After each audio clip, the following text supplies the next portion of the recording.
নমস্কার বন্ধুরা, মাঠের খবর চ্যানেলে তোমাদেরকে স্বাগত জানাই। তো বন্ধুরা, এই চ্যানেলে যারা প্রথমবার এসেছো প্লিজ চ্যানেলটি সাবস্ক্রাইব করে আমাদের চ্যানেলে একজন সদস্য হয়ে যাও। তো বন্ধুরা, তোমাদের সঙ্গে যে আপডেটটা শেয়ার করব, মোহনবাগান সুপার জায়েন্টের ট্রান্সফার মার্কেটে বড় চমক। রাহুল ভেকে এখন সবুজ মেরুন জার্সিতে।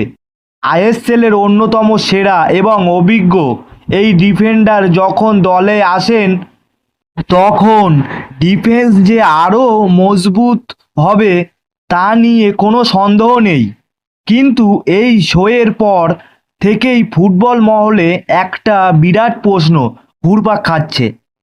ক্যাপ্টেন্সি বা অধিনায়ক নিয়ে আমরা সবাই জানি শুভাশিস বোস শুধু দলের ডিফেন্সের বড় ভরসা নন, তিনি দীর্ঘদিন ধরে দলের সাকসেসফুল লিডার। মাঠে তার শরীরী ভাষা এবং তার লড়াকু মনোভাব মোহনবাগানের সমর্থকদের হৃদয়ে একটা আলাদা জায়গা তৈরি করে নিয়েছে। কিন্তু এখন রিউমার বাজারে একটা জোর গুঞ্জন শোনা যাচ্ছে, রাহুল ভেকে আসার পর কি তবে সবুজ মেরুনের আর্মব্যান্ড বদলে যাবে? জল্পনা চলছে যে ভেকের নেতৃত্ব দেওয়ার দারুণ অভিজ্ঞতাকে কাজে লাগাতে চাইছে টিম ম্যানেজমেন্ট। মুম্বাই সিটি এফসিকে চ্যাম্পিয়ন করার পেছনে লিডার হিসেবে তার অবদান আমরা সবাই দেখেছি।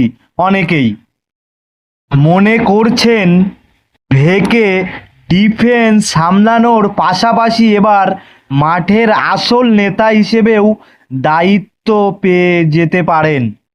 তো বন্ধুরা, তোমাদের কি মতামত? তো কমেন্ট বক্সে কমেন্ট করে জানাতে ভুলবে না। আর চ্যানেলে প্রথমবার এসে থাকলে প্লিজ চ্যানেলটি সাবস্ক্রাইব করে আমাদের চ্যানেলের একজন সদস্য হয়ে যাও।